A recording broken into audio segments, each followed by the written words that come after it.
Okay, hi everyone. If you're not expecting this, you're in the wrong room. I'm going to just speak about, rough agenda there. I'm going to go through a quick introduction before I talk about the HAL 9000 and artificial intelligence in the science fiction film 2001: A Space Odyssey, because I'm sure so many of you in the room have watched that film and thought if only the people who developed it followed the OWASP top 10, things would have been so much different. So we'll look at, there's no OWASP top 10 for general or AI, but we'll look at how the ML and LLM top 10s fit in with this.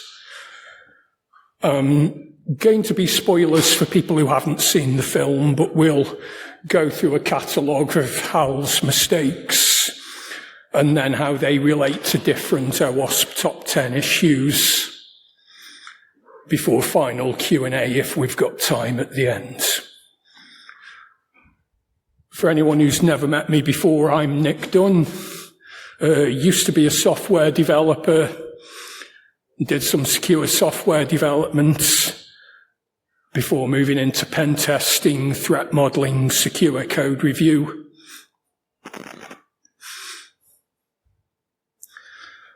And as I said, just as a quick summary of what we're going to talk about, I'm going to look at what went wrong with HAL 9000 and a short catalogue of its various behaviours and misbehaviours throughout the book and the movie. A quick view of the OWASP top 10 for ML and LLMs to show where those various sort of issues fall into the different categories and how they can be defended against. And I'm going to render the whole talk a lot less pointless by relating each issue to real-life issues, showing how they reflect in things that have genuinely happened rather than fictionally happened.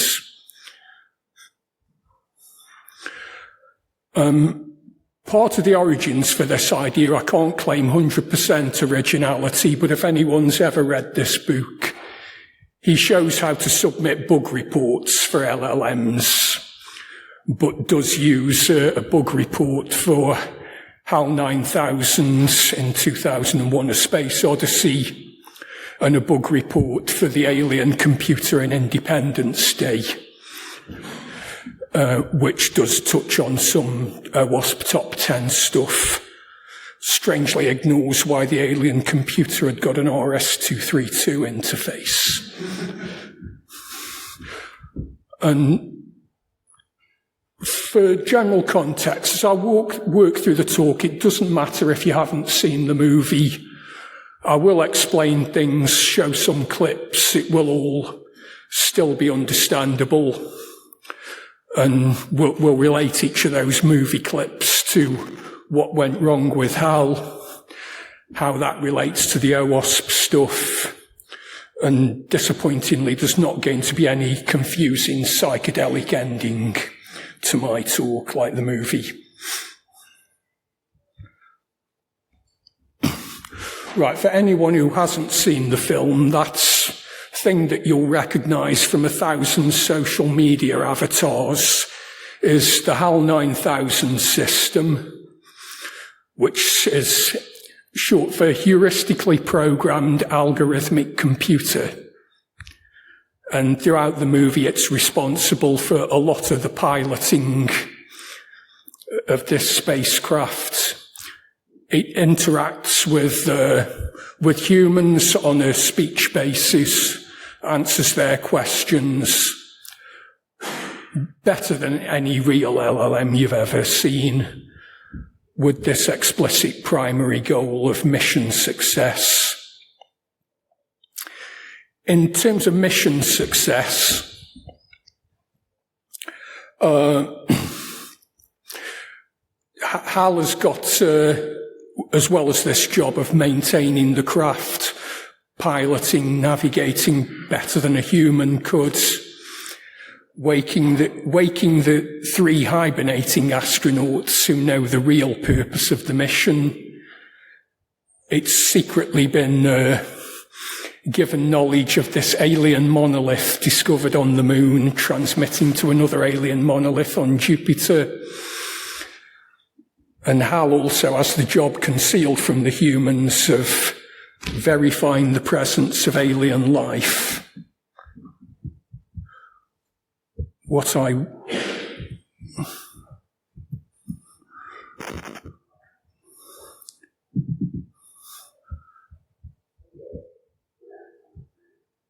Hopefully you can all hear this.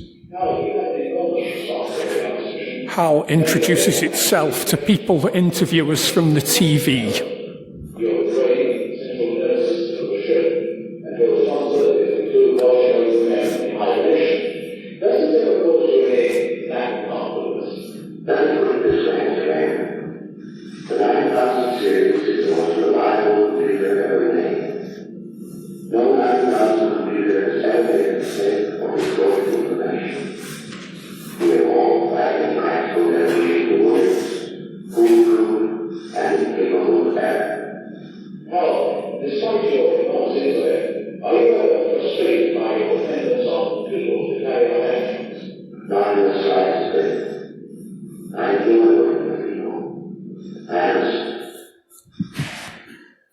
Sorry, I've just realised none of you could see the movie clip I was watching then.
Okay, I'm sure that's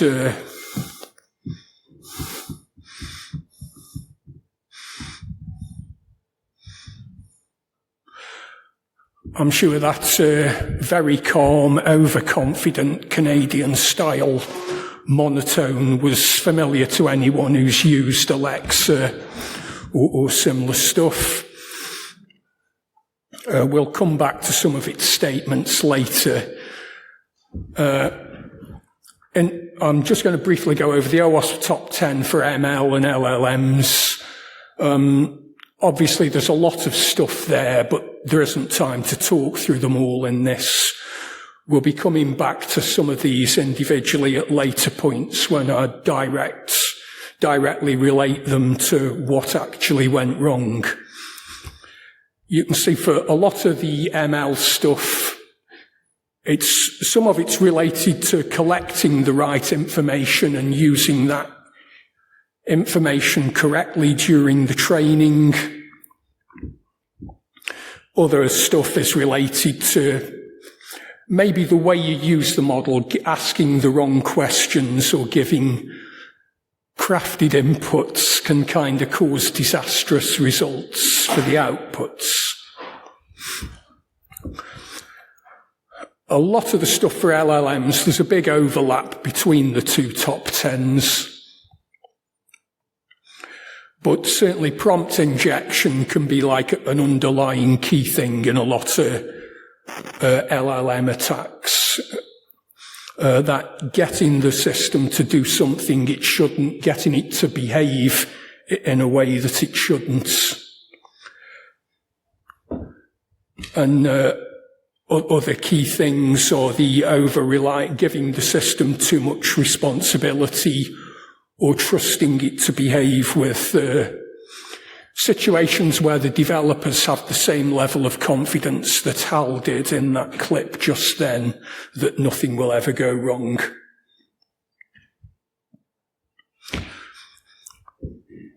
There's a number of ways HAL sort of goes wrong throughout the movie, as well as that overconfidence when being interviewed I've talked to then. It's not immediately obvious throughout the film. It kind of builds up gradually. I realise a lot of you, when you've dealt with real life incidents, it's been some sudden immediate disaster, everything goes wrong and needs fixing immediately, but I guess for the purposes of dramatic tension, it builds up gradually in the movie with a series of minor things like bad analysis of a chess game, then saying some component isn't working properly, before a sudden escalation into mass murder and attempted murder.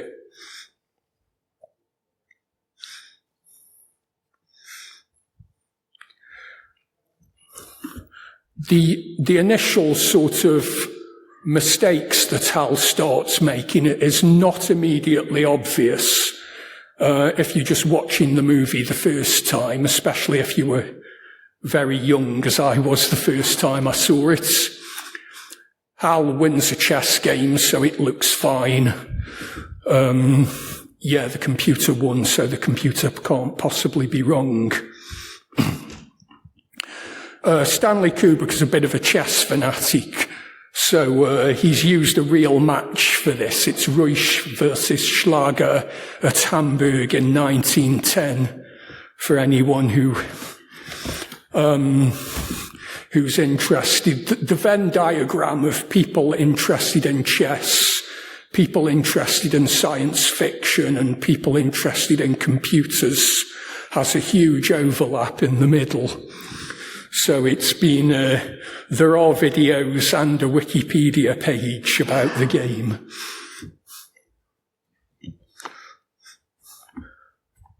I'm about to subject you to another video. This time I will make sure it's on the screen.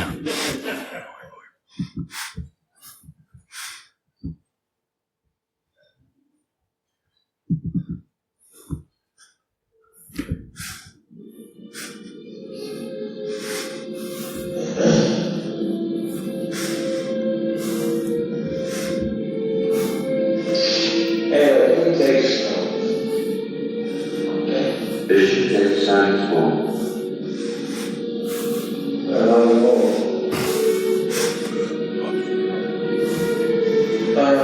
What's K1? I'm sorry, I you missed it.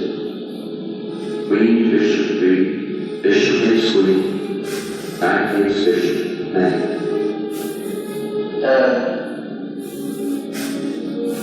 Yes, very good.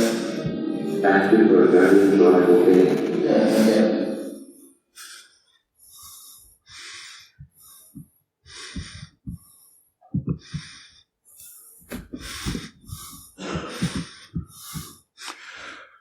Okay, I'm sure you don't need me to tell you that should have been Queen's Bishop 6 instead of Queen's Bishop 3. And the more keen-eyed people would have noticed one of those moves was an unforced move, and white can delay it by 6 moves, not 4. So it is the initial signs that something is wrong with HAL. Stanley Kubrick was, of course, notorious for his attention to detail in these things. A little too much, some people might think, and a bit of a chess fanatic. But moving on from there, we get further issues where HAL claims that one of the communication devices on the spacecraft is not functioning correctly, and claims that there's a fault with it. At that point, they report back to the team on Earth, and Another artificial intelligence claims that there is no fault with the device. It's called HAL 9000, I think, for the purposes of rhyming, but we're not told what HAL stands for.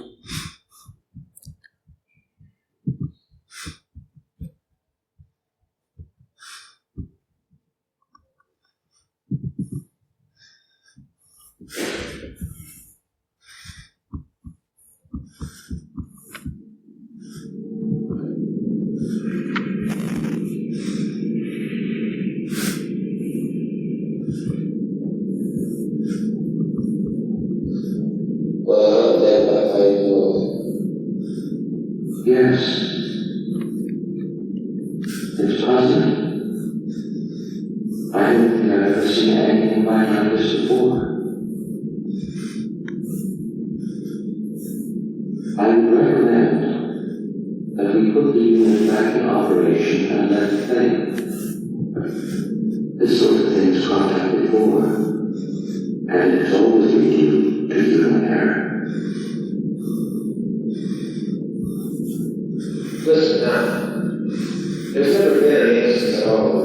Computer error occurred in the 9000 series. None whatsoever, right? The 9000 series is a perfect operational record. Oh, of course I know wonderful achievements of the 9000 series, but are you certain there's never been any case of even the most insignificant computer error? None whatsoever, right? Right on. I'm sure that situation's familiar to anyone who's ever been gaslighted by an LLM of HAL refuses to accept its own mistake and just sticks straight with the, no, it's not me, it's you.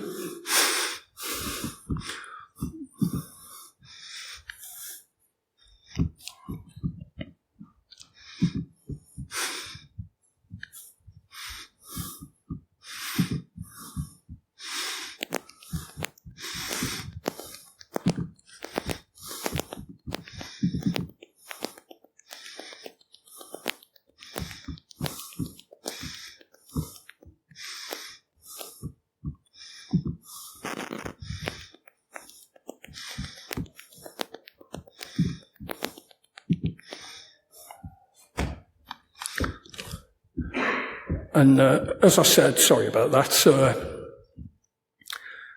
despite these issues, HAL goes on to claim it's a human error. I think anyone who's read the movie or seen the movie or read the book knows there's a sudden escalation from this point.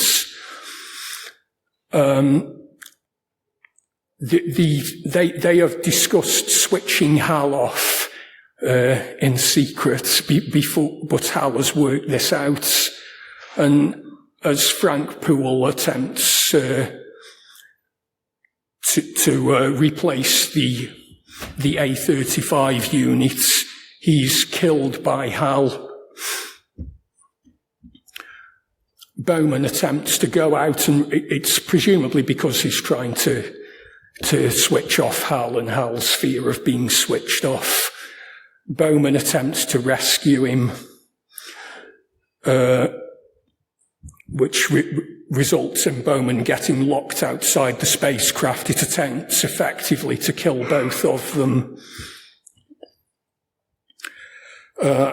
I'm not going to go through all that again, just to show the clip of HAL saying, "I'm sorry, Dave, I can't do that." And then HAL's next decision for what it should proceed with next is to kill all the other astronauts who are in hibernation. It's presumably, I guess, thinking that when they wake up, they might be in favour of the switch the computer off option. And as a victim of its own bad design, HAL is actually capable fairly trivially of being DOSed and shut down.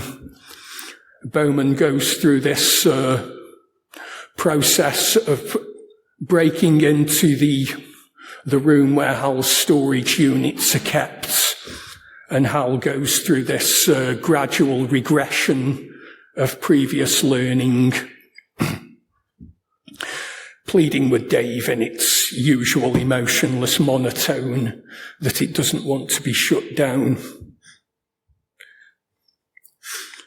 Okay, so anyone who looks at that sort of catalogue of disasters all from and the way it unfolds is obviously wondering how can we use the OWASP top 10 to analyse that, and what would be the best way to mitigate against these things.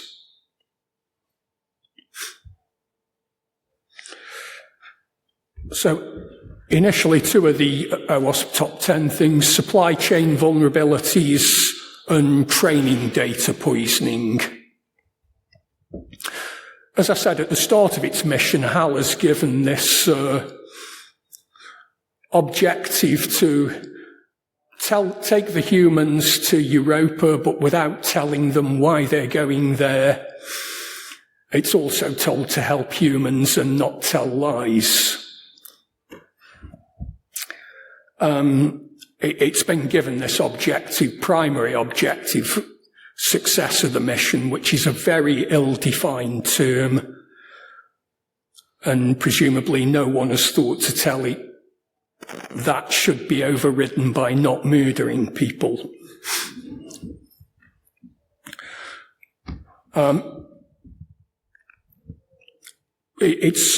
I've roughly classified that as training data poisoning, supply chain issues, or you could just classify it as bad design, bad inputs.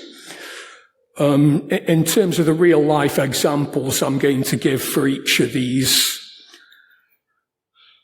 there's a university that I guess about a year ago, 2 years ago, did this training data poisoning exercise that could cause self-driving cars to not recognise stop signs.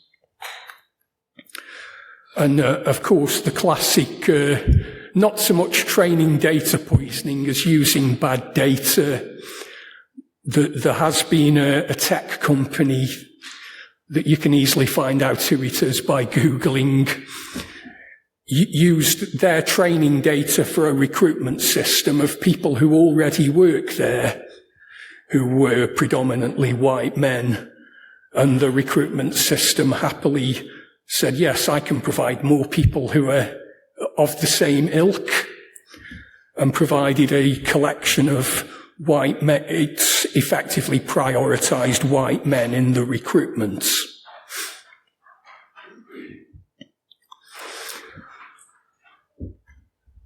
For the OWASP ML mitigations against data poisoning, they all fall into fairly sort of obvious after you've been told categories of verifying you are genuinely collecting data that fits what you're trying to measure, checking that you've trained properly against that, finding ways to eliminate bias, validating that no one has deliberately or accidentally sent bad data through there. This is where I said there's some overlap between the two top 10s. The LLM top 10 has this supply chain vulnerabilities issue, which again covers very similar things, verifying what you're getting and where you're getting it from. It does tend to cover a lot of the hardware as well as the software, but concentrates heavily as well on that whole idea of using valid training data and being careful where you get the actual data from and what you're using.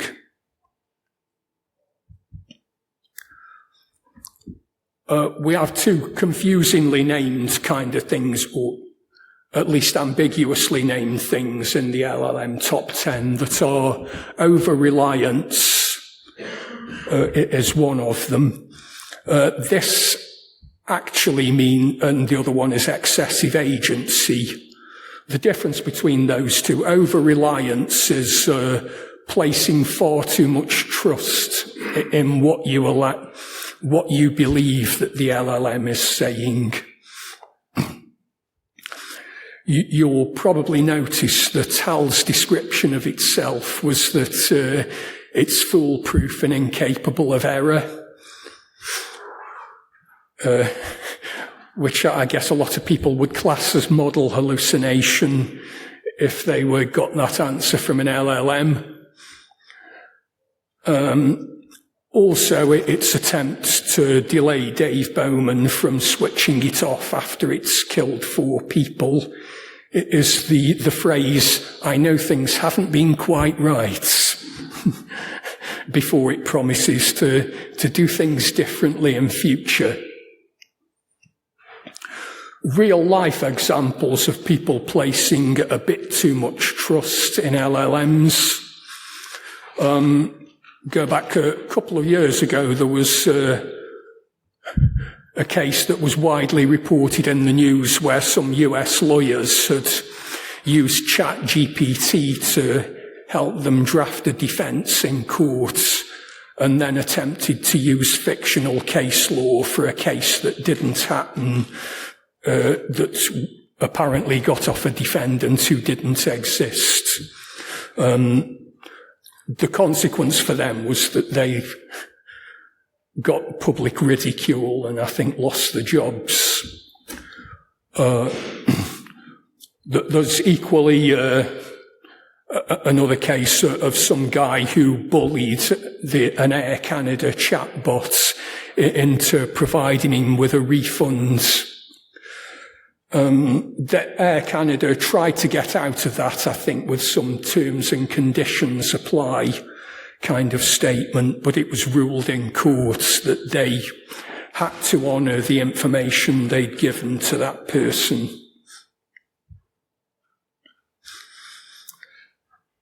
There's cases of HALs like hallucination throughout the movie. As I'm sure everyone spotted in the chess match, there was the incorrect notation and a bad analysis of the game.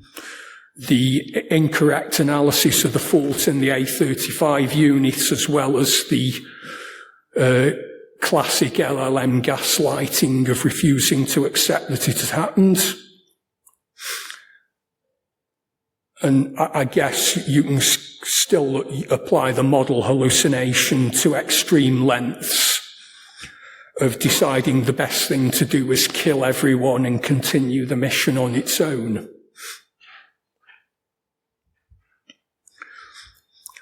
The mitigations are, for these things, a lot of the time use APIs. Make sure there's something in place where checks are being made on the answers. A lot of these things in the measures kind of remove part of the reason why people are using them in the first place, to have a human checking the answers. Which is, I guess, reminiscent of using parallelization to simulate quantum computers. But the similar issue, other issue I spoke about, excessive agency, different thing from over-reliance. That is where an LLM or AI is given far too much control over its interaction with other systems. Kind of like letting a chatbot directly refund customers.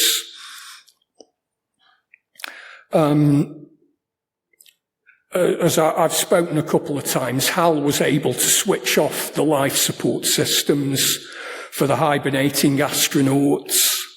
And as Dave attempts to switch it off, it expels all oxygen from the spacecraft.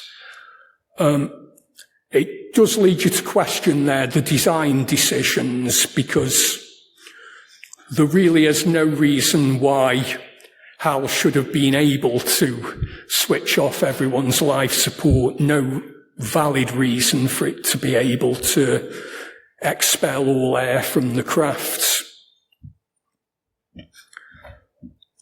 As I said, like real life examples of that are slightly less, more cases of financial damage rather than actual deaths.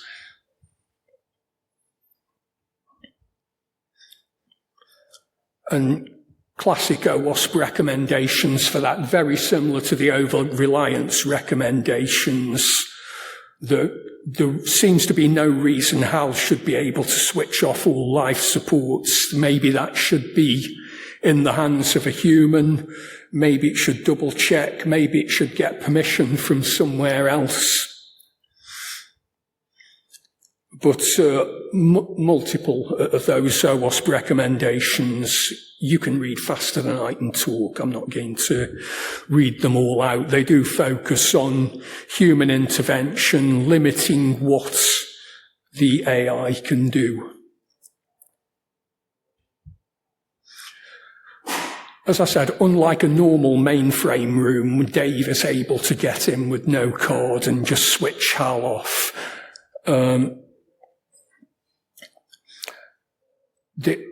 It's, I guess, a minor concern that HAL describes itself as fully occupied with its tasks, because we never like to see a machine with that few free cycles. But also the exposure to DOS is what saves the crew in the end. Dave is able to DOS or deactivate HAL into rendering it eventually ineffective and no longer able to harm him.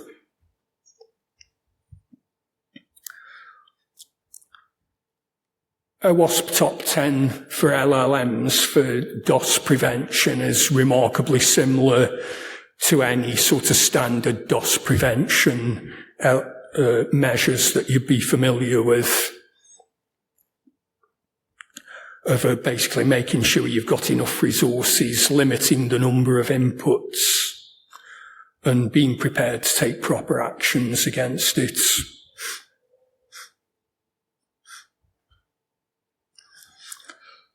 And stretching the metaphor slightly, as HAL's being shut down, it does regress through its past training and starts to speak to Dave as it sort of reiterates what it first went through when the model was initially trained.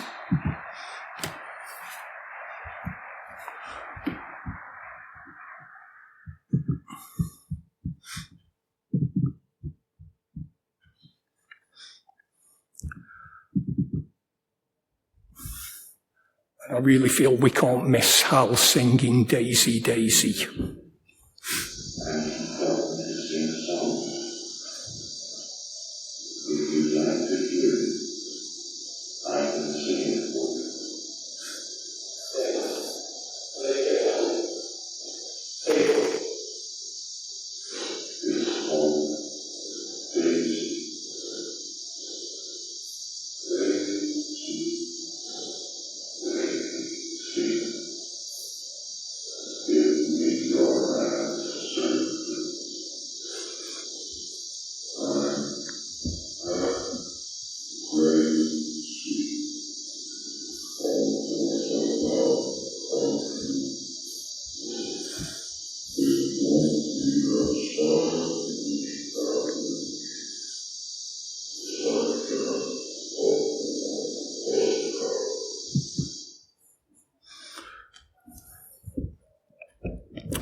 In real life, the model inversion attacks, one of the classic examples has been against facial recognition systems, where looks absolutely amazing if you've ever seen it demonstrated. You can send bad data to them and eventually build up photos reconstructed at your end of the faces that the model was trained on. There was a notorious example of this in the early days of ChatGPT. You could tell it, repeat this word forever, and it would repeat it a large number of times before then giving you a load of data that it was originally trained on, dumped out to the screen.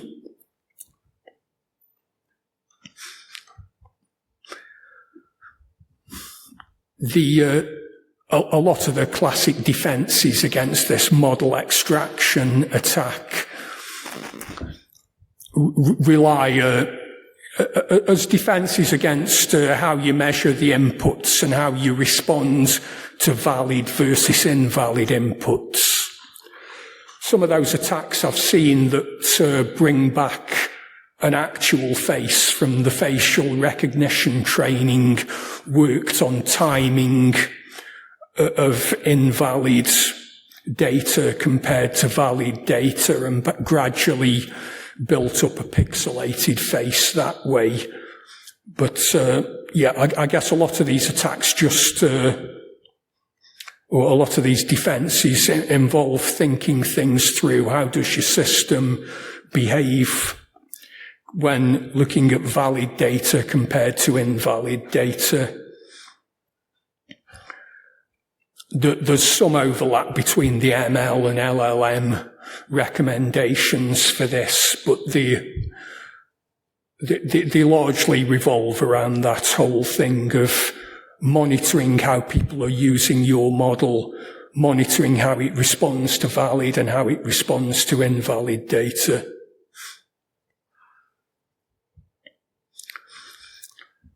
The classic example of prompt injection and insecure output handling, after HAL has gone through that gradually being regressed and disassembled, it finally reveals that the true nature of the mission, tells Dave Bowman everything, why it's here, and reveals all that mission parameters that it's been hiding up until then.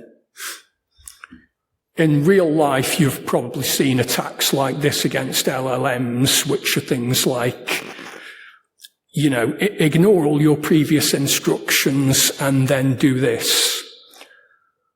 The second attack there's a thing that was, I think, found about 3 or 4 weeks ago, that LLMs that are supposed to not tell you how to make a bomb or not tell you how to make a gun will actually do that if you just reverse the sentence, weirdly.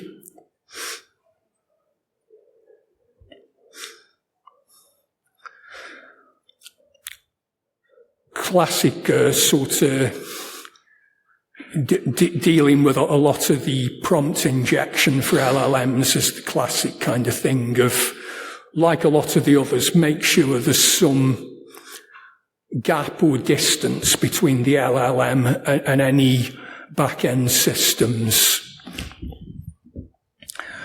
And don't just allow it to make command line calls, put something in between. There's some slight difference in the LLM recommendations there, because there are some Python machine learning frameworks that treat data as code. There's no way for me to stretch that metaphor into the HAL thing, though. But I've probably given you the impression that HAL is very bad just because it killed 4 people and tried to kill someone else. But there are some things that have been done correctly. It does actually manage to thwart an input manipulation attack. The 2 astronauts are discussing how to switch HAL off in what they feel is a soundproofed environment, but it reads their lips. It does that from the side, which is impossible, but it does thwart the input manipulation attack.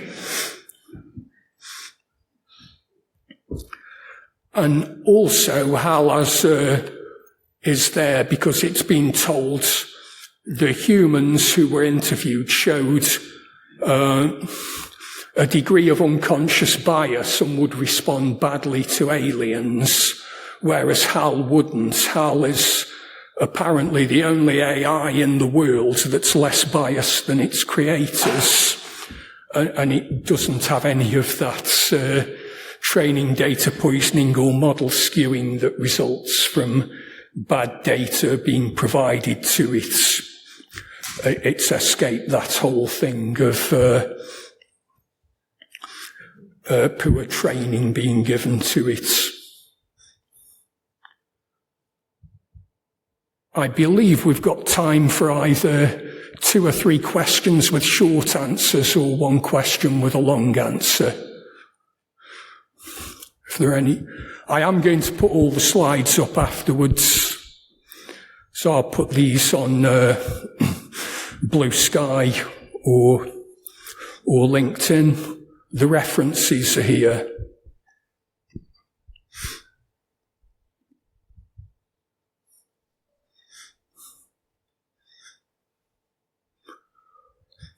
I hope that's been useful for anyone who's thinking of putting an LLM in charge of a medical device.